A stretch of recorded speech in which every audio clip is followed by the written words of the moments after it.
Halo semuanya. Wah, gitu sih, oke. Ya aku tadi tuh udah dandan cantik loh, beneran. Sudah dandan gitu ya. Sampai di belakang ikuti worship kalian buyar gitu. Jadi hilang deh bedakku. Make upku rada luntur gitu ya. Jadi kalau kelihatan aku rada acak-acakan gitu ya, mohon maaf ya. Tapi acak-acakan untuk Tuhan nggak apa-apa kan ya? Dalam hadirat Tuhan, Tuhan layak terima semua sudah. Ya, Miko bisa dikecilin dikit feedback soalnya. Ya, hari ini aku mendapat mandat untuk menyampaikan tentang mengenali suara Tuhan. Kayak berat gitu ya. Nah, uh,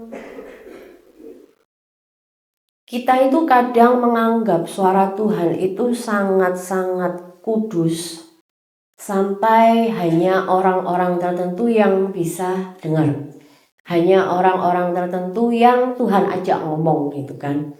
Kalian sering dengar, kamu kalau doa ngobrol aja sama Tuhan, kamu anggap Tuhan itu kayak bapakmu, kamu anggap Tuhan kayak best friendmu gitu kan, ngobrol aja gitu. Kita sudah mungkin biasa ngobrol sama Tuhan, tapi apakah kita biasa untuk mengambil posisi mendengarkan suara Tuhan? Kenapa? Karena kalau namanya orang ngobrol, harus ada yang, bukan harus ada yang, tapi kita selalu punya dua posisi, benar? Yang satunya ngomong, yang satunya dengerin. Kalau kita ngomong terus gitu ya, kamu nggak akan pernah bisa dengerin cerita dari temenmu. Dan temenmu akan males, tapi Tuhan nggak pernah gitu sih, Tuhan nggak pernah males sama kita. Meskipun kita dari pagi sampai malam nyerocos gitu ya, nggak pernah dengerin. Tapi Tuhan itu bukan Tuhan yang nggak mau dengerin kita. Tetapi kita itu harusnya ada posisi juga mendengarkan suara Tuhan. Kenapa? Karena Tuhan itu ya ingin ngomong sama kita. Dan yang aku maksud dengan suara Tuhan ini bukan cuma suara Tuhan yang kayak misalnya Andy, kamu harus bla bla bla, langsung dengar di telinga kayak aku lagi ngomong gini ya. Ada yang seperti itu. Ada, tapi nggak selalu Tuhan itu seperti itu ngomongnya. Tetapi Tuhan itu bisa ngomong sama kita. Dan itu nggak cuman kayak misalnya, oh cuma hamba-hamba Tuhan, oh cuma mereka yang sekolah Alkitab, oh cuma ketua care. Enggak, semua orang percaya, semua anak-anak Tuhan, itu Tuhan mau ngomong. Nah, sekarang masalahnya kita itu punya masalah. Kenapa? Karena frekuensi surga sama frekuensinya kita itu beda. Bedanya gimana? Suara Tuhan itu kadang nggak seperti yang kita bayangin tadi nggak. Kalau saya audible gitu malah lebih gampang ya. Kayak misalnya, ini kamu harus ini. Oh, gampang gitu. Tapi terkadang suara Tuhan itu nggak kayak gitu.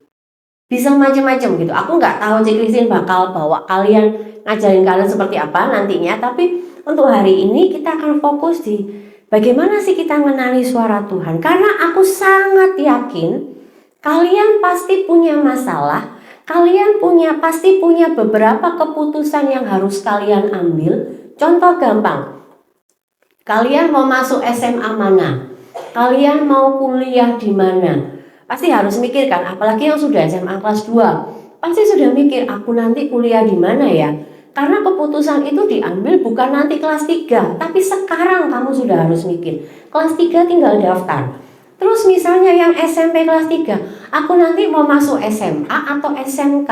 Aku mau masuk yang jurusan IPA atau IPS.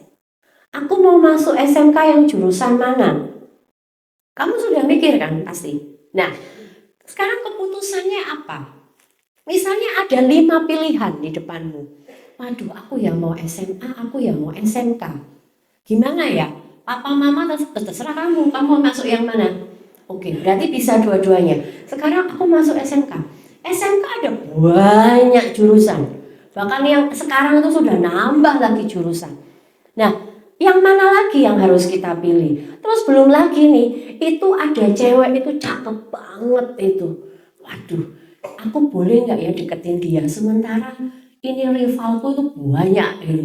Maju enggak gitu kan ya. Contoh gampang nih, ini mau Valentine. Biasanya semua bawa coklat, yang cowok-cowok sudah persiapan mau mengutarakan isi hati gitu kan. Wah, udah mulai merangkai kata, mulai belajar nyanyi, mulai belajar main gitar, wah sembarang semua segala macam gitu kan. Nah, aduh Tuhan, maju enggak, simple. Itu pun satu keputusan.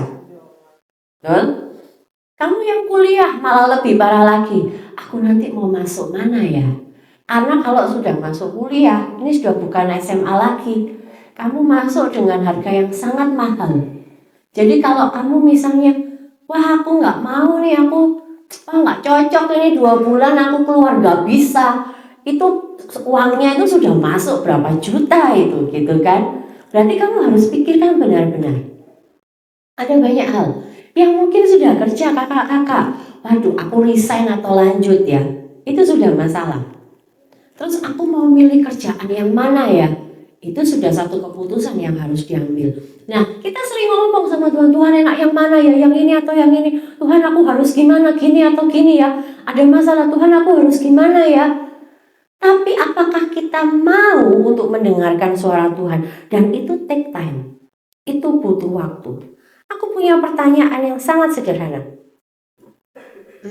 Jovan, karena aku paling kenal kamu, Jovan, maafkan saya ya. Kamu bisa bedain suaranya mamamu nggak?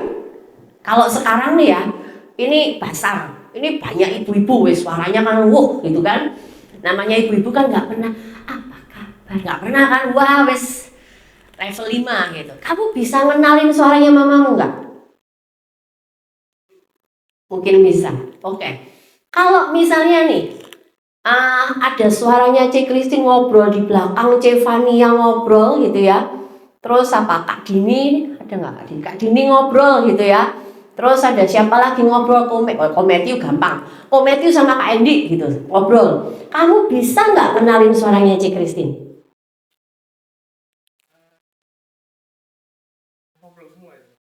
Iya ngobrol semua, tapi ya nggak pakai mic sih. Kalau pakai mic ya kamu bingung. Tapi ini nggak pakai mic ini. Ngobrol ya kayak wah gitu. Kamu bisa nggak? Oh ini suaranya Cik Christine ini. Kayaknya susah. Coba sih Cik Christine sama Cik Fania ngobrolnya barengan, coba sih bilang apa ya? Ini aja wis. Dalam hitungan ketiga ngomongin ini barengan ya. Cik Christine sama Cik Fania ya. 1, loh jangan noleh belakang. 1, 2, 3.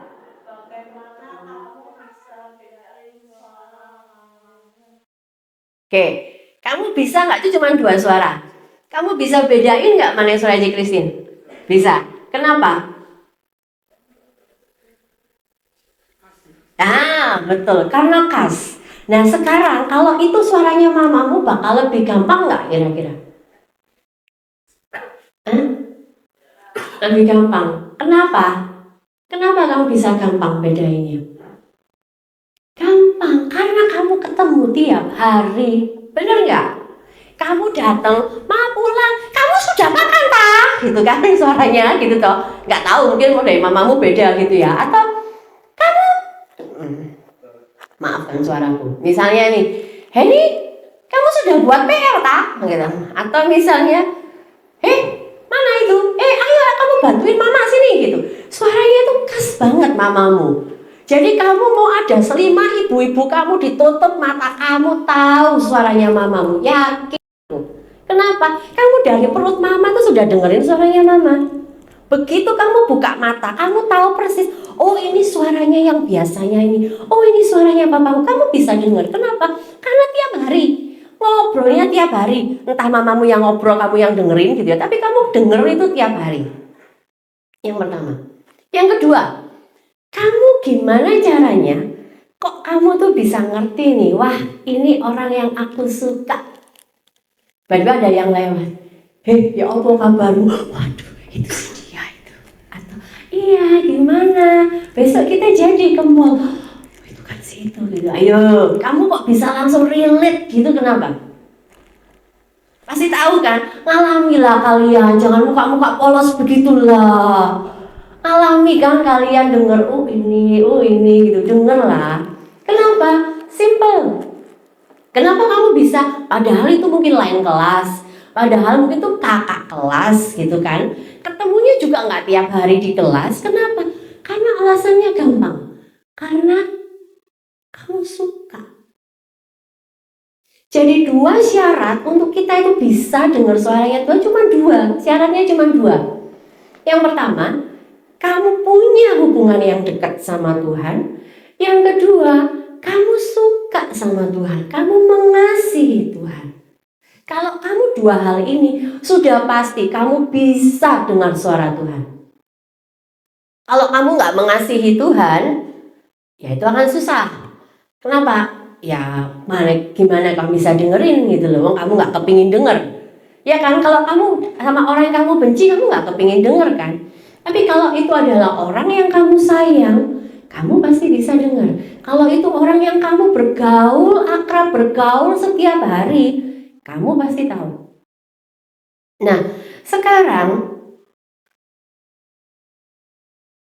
bagaimana kita tahu itu suara Tuhan atau suara kita atau suara setan? Ya kan, yang paling sering itu suara Tuhan atau suara kita, maunya kita. Kadang kan kamu kalau misalnya harus milih gimana ya enaknya ya, aku ngaku apa enggak ya, langsung muncul, gak usah ngapain nanti kamu dimarahi. Tapi satu sisi, ya kamu harus ngaku toh kamu salah kok. Itu kan sering kan, jadi ada suara Tuhan, ada suaranya kita. Kadang juga iblis interrupt gitu, gak usah, gak apa-apa, dia yang salah kok, udah gak usah lah kayak gitu. Itu suara Tuhan, itu suara setan juga gitu. Tapi gimana kita bisa tahu nih, kita bisa bedain. Aku mau ajak kalian baca di Yohanes 10 ayat 1 sampai 2. Nah, kelihatan ya? Oke. Kita baca bareng-bareng ya. Yohanes 10 ayat 1 sampai ayat 2. 1, 2, 3. Aku berkata kepadamu,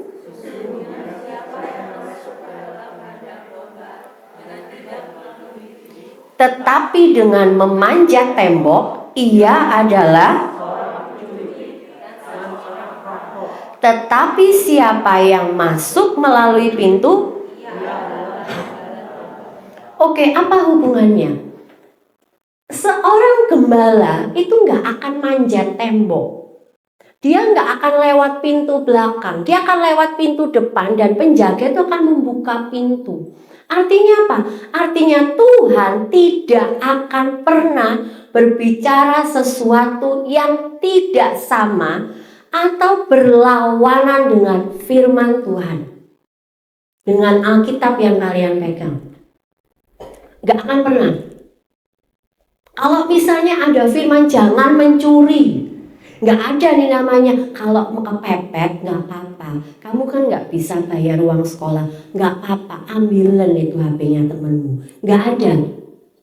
Gak ada yang namanya, sebenarnya gak ada yang namanya daerah abu-abu. Karena hanya ada benar atau salah. Yang membuat abu-abu itu kita. Yang membuat itu daerah abu-abu itu adalah pemikiran-pemikiran manusia, pertimbangan-pertimbangan manusia. Tetapi kalau Tuhan itu hitam atau putih. Itu dosa atau bukan. Dan Tuhan, suara Tuhan itu gak akan pernah berlawanan dengan firman Tuhan. Jadi gimana? Gampang, baca Alkitabmu. Kalau kamu baca Alkitab cuma seminggu sekali waktu hari Minggu, itu pun lihat di TV gitu ya, di layar, kamu nggak akan pernah tahu ini Tuhan beneran ngomong gini atau enggak, ini temenku ini ngasih solusi yang benar atau enggak. Baik dan benar itu beda loh. Baik itu banyak, tapi baik belum tentu benar. Tetapi yang benar itu sudah pasti baik. Jadi kamu harus tahu baik dan benar ini dari mana. Kamu harus baca firman-Mu. Karena semua hikmat manusia itu levelnya cuma segini. Tapi hikmat Allah itu di atasnya. Hikmat manusia, pengalaman manusia itu terbatas. Kalau kamu ngomongin tentang kuliah sama orang yang nggak pernah kuliah, gimana kehidupan kuliah? Kamu nggak akan bisa dapat gambarannya. Tetapi kalau kamu ngobrol sama orang yang pernah kuliah, dapat gambarannya. Oh, kuliah nanti gini, kesulitannya gini, senangnya gini. Kalian akan tahu. Sama, manusia itu seberapa pandainya, seberapa bijaknya, itu terbatas. Dan kadang itu cuma baik, belum tentu benar. Tetapi kalau itu firman Tuhan, itu selalu benar.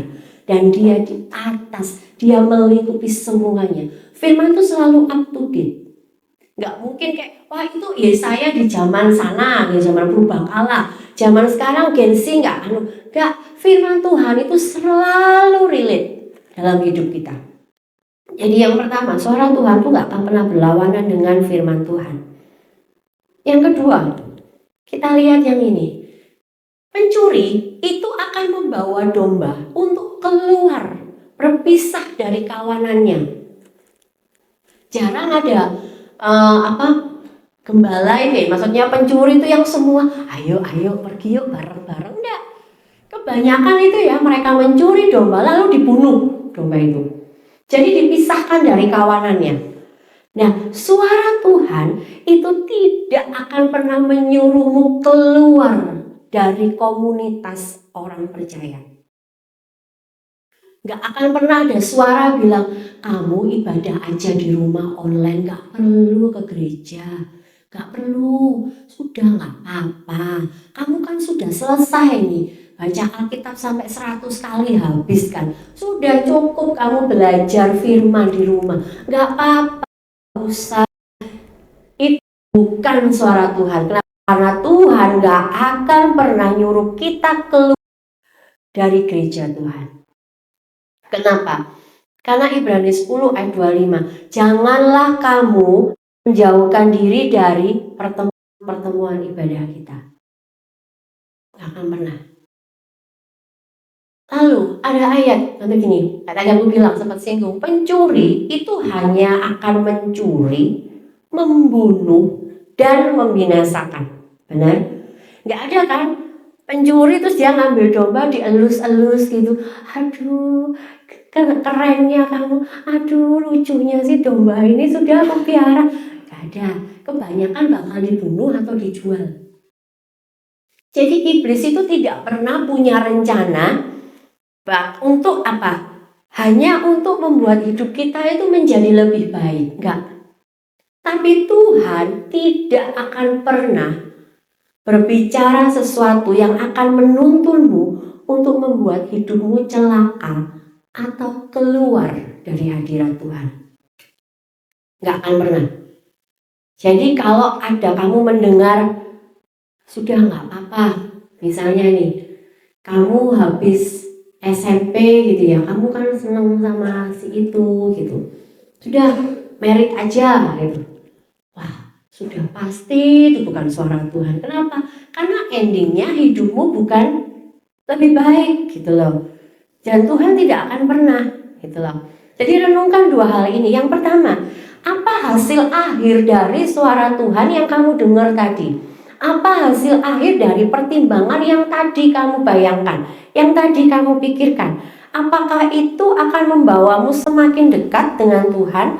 Apakah itu akan membuatmu memiliki kehidupan yang lebih baik? Kalau enggak, berarti bukan jawaban Tuhan. Berarti itu bukan suara Tuhan. Mungkin itu suaranya kita, kemauannya kita. Itu yang paling susah, membedakan antara ini maunya Tuhan atau ini maunya kita. Kayak gitu. Lalu yang keempat, tadi yang pertama apa tadi? Gak akan pernah berlawanan dengan firman Tuhan. Yang kedua apa? Tuhan gak akan pernah suruh kamu keluar dari komunitas orang percaya. Yang ketiga, Tuhan gak akan pernah bawa kamu untuk memiliki ending yang hidupmu celaka. Yang keempat, selalu ada peneguhan dari otoritas. Otoritasmu siapa? Mama, papa, orang tua. Kamu tinggal sama siapa? Otoritasmu ada di sini juga, otoritas rohani. Ada Kak Hendy, ada C. Christine, Komentu, Cevania, Kak Dini, ketua kermu, itu otoritas rohanimu. Jadi setiap keputusan, setiap suara Tuhan yang kalian dengar, kalau kalian mau cek ini benar apa enggak, cek peneguhan enggak dari otoritas. Kalau semua otoritasmu bilang jangan, loh, C. Christine kan nggak punya karunia penglihatan, aku punya aja. Aku tiap hari lihat penglihatan, aku tiap hari dengar suara Tuhan. Kok Cici bisa bilang enggak? Aku yakin ini dari Tuhan. Tapi C. Christine, Kak Hendy, ketua kermu bilang jangan lakukan itu. Jangan pernah sok-sokan. Oh, aku sudah biasa kok. Aku sudah sangat sering dengar suara Tuhan. Aku sudah penuh Roh Kudus kok. Aku bisa bedain. Jangan. Selalu perhatikan otoritasmu, karena selalu ada peneguhan dari otoritas. Aku mau cerita satu cerita. Udah mau selesai kok, jadi tenang ya. Jadi tahun 2008, 2007, sekitar, enggak ya, 2006, dimulai tahun 2006, aku dapat beasiswa. Jadi aku sudah lulus kuliah, aku sudah kerja, tapi setelah itu aku resign. Terus aku dapat beasiswa untuk aku masuk SOT, School of Theology di City Harvest waktu itu. Nah, itu sekitar 6-7 bulan. Nah, cuman waktu itu aku dapat beasiswanya, jadi awalnya aku harus ada di Singapura selama kira-kira 4 tahun. Jadi waktu itu aku beasiswaku. Terus semua udah ready. Jadi aku tinggal urus paspor, aku urus waktu itu. Dan waktu itu papaku itu lagi dinas di Bali. Jadi di luar kota. Jadi di rumah itu cuma ada aku, adikku, mama sama nenekku. Nah, terus semua udah ready. Jadi aku tinggal berangkat aja. Asrama sudah ada, buku-buku sudah ada. Pokoknya aku tinggal berangkat, gitu kan. Dan aku ngurus paspor. Waktu itu aku masih maju mundur karena 4 tahun ini. Dan kalau 4 tahun zaman itu belum ada tiket murah, gitu kan. Itu mahal, mau PP juga ini kan bukan Surabaya, Sidoarjo gitu ya. Jadi mikir.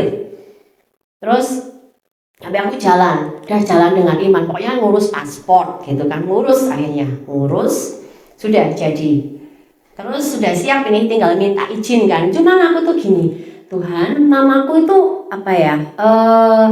kalau dibilang sehat juga kurang terlalu sehat gitu. Jadi kalau aku berangkat, itu adikku tuh masih kuliah. Jadi aku agak berat karena Tuhan gimana ini gitu loh. Karena kalau aku berangkat papa nggak di rumah, ini siapa yang di rumah? Nah, tapi aku mikir Tuhan pasti siapin dah gitu loh. Terus aku sudah tinggal minta izin, semua ready. Bulan April mamaku meninggal. Jadi rencana aku tiba-tiba biur gitu kan. Aku bingung, Tuhan aku harus gimana. Karena semakin aku gak bisa berangkat. Kenapa? Nah ini tinggal nenekku malahan di rumah kayak gitu. Dan satu sisi keluargaku sedang berduka. Kalian paham ya? Dan aku pun sedang, Tuhan gimana ini? Kayak gitu loh. Jadi aku mulai mempertanyakan, Tuhan aku harus berangkat apa enggak? Akhirnya aku cuma bilang gini, Tuhan, kalau aku harus berangkat, aku minta beberapa tanda. Nah, tentang tanda, jangan pernah minta tanda yang nggak masuk akal ya. Tuhan kalau dia pakai baju merah, dia jodohku. Tuhan kalau misalnya ada tukang siomel lewat, berarti aku harus lakukan ini. Jangan gitu ya. Jadi aku minta tandanya gini, Tuhan, kalau aku harus berangkat, papaku ini balik ke Surabaya tugasnya. Jadi dimutasi balik ke kantor Surabaya. Pertama. Terus yang kedua, Tuhan, aku minta ayat. Aku harus punya ayat berangkat. Aku nggak mau cuma punya kata-kata orang. Aku nggak mau. Aku mau punya kata-kata Tuhan. Jadi aku mau punya ayat untuk aku berangkat. Yang ketiga, Tuhan, aku minta. Yang ketiga, satu rumah harus agree aku berangkat. Karena waktu itu adikku, gak usah berangkat. Ya udah gak mau. Aku bilang, Tuhan, aku gak mau ada yang melarangku untuk berangkat. Yang keberatan aku gak mau. Terus yang pertama, jadi setelah mamaku meninggal, beberapa bulan kemudian, papaku dimutasi, bisa balik ke Surabaya. Tanda yang pertama, oke? Oh, papaku balik. Tapi aku belum berani minta izin. Kenapa? Karena, aduh, ini habis kayak gini, masa aku berangkat? Dan nenekku itu tipe orang yang gak ngizinin aku keluar. Jadi aku dulu mau kuliah di luar kota, jangan Surabaya gitu. Apalagi di luar negeri gitu kan, waduh, aku tuh sudah penuh pemikiran, gak mungkin bisa berangkat. Karena kalau di rumah mamaku tuh yang lebih, ya pergi yuk, itu lebih gitu. Nah, terus tinggal tanda kedua dan ketiga. Aku dapat ayat. Aku tuh lupa ayat persisnya gitu ya, di mana, tapi gini bunyinya. Kamu akan pergi dengan damai sejahtera. Jadi aku damai sejahtera, berarti damai sejahtera aku tuh cuma dari izin papa dan satu rumah. Oke, tinggal yang ketiga. Tuhan, semua satu rumah agree. Terus, jadi kalian tahu, ini misal ya tanggal 8 kan? Tanggal 8 aku tuh sudah harus sampai di Singapura itu 16. Tanggal 16 aku sudah harus berangkat nih. Tiket pesawatku sudah ada, semua sudah ada, tinggal izinku. Tapi sampai hari ini, aku ketemu Tena, aku belum minta izin sama orang tua. Aku bilang, Tuhan maju enggak, tapi Tuhan masih bilang gini. Akhirnya apa? Hari apa ya, Senin atau Selasa. Jadi aku ketemu Tena Minggu, Tena, kamu udah minta izin? Belum, Den. Besoknya atau lusa aku lupa. Ternyata nenekku tuh ngomong, jadi dia udah tahu, dia ngomong sama papaku, Henny ini mau pergi sekolah, izin dong. Bayangin, nenekku yang gak pernah ngebolehin aku keluar kota, izin dong pergi. Terus papa itu manggil aku, kamu itu mau pergi kan? Iya, kalau papa boleh, aku bilang, kalau papa boleh, aku pergi. Ya wis pergi yo. Kamu tahu, saya itu kayak, mek gitu toh ya? Ya pergi loh. Jadi aku kayak, aku tuh bisa meluk papa, terus aku bilang, ya pak, thank you gitu. Tinggal satu, adikku. Terus dia tuh ngomel gitu. Kalian nggak tahu, mungkin tahu adikku apa enggak ya? Tapi adikku tuh kalau ngomel gitu wis. Terus dia bilang, ya wis pergi yo, gitu. Ya wis ayo belanja, ayo pergi. Gitu. Karena aku harus siapin beberapa baju gitu. Ya wis, ayo gitu. Jadi rambut aku bilang, Tuhan, tanda ketiga selesai. Jadi dengan 3 tanda aku akhirnya pergi. Tapi aku mau bilang gini, kalau waktu itu papaku bilang enggak, aku enggak akan berangkat. Jadi aku mau benar-benar tekanin di sini. Kita itu frekuensinya rada beda sama surga. Serius, kalau kamu lagi benar-benar dalam hadirat Tuhan, kamu tiap hari sate, wah kamu deket sama Tuhan, kamu akan gampang dengar suara Tuhan. Tapi ketika kamu ada masalah, kamu mulai, aduh aku gak bisa, atau kamu lagi ngalamin kayak aku tadi, aku lagi berduka, aku kadang gak bisa dengar suara Tuhan bener-bener gitu loh. Kecampur di sini pikiran bulat gak karuan. Kamu mungkin ngalami, tapi aku mau bilang, percayai otoritasmu. Kamu punya banyak otoritas di sini. Kamu punya banyak kakak-kakak yang bisa support kamu. Pemain musik dalam maju, tim PAW. Jadi kalian tanya sama mereka, aku kok dapat ini ya J, aku kok dapat ini ya Kak, dapat ini ya Ko. Kamu tanya sama mereka. Terus kamu berdoa, kalau beda, berdoa lagi, Tuhan kok beda Tuhan. Tuhan jawab kok. Apalagi buat kalian yang sedang menimbang mau masuk mana, berdoa. Bener-bener nama aku bilang loh, kan harusnya tanya, kamu survei riset betul. Tapi yang tahu jalan hidupmu itu Tuhan. Jadi setelah research gitu ya, ini gini, oke. Tunjukin sama Tuhan, Tuhan ada ini. Enaknya pilih yang mana, tapi jangan gini. Tuhan kalau ini bolpen jatuh, blek, nah itu berarti ya, ini jurusan yang aku pilih. Ya jangan. gini terus bleset gitu ke sebelah sana yang nggak ada pilihan universitasmu. Lah masa kamu jadinya nggak kuliah, kamu jadinya nggak sekolah gitu kan. Tapi berdoa,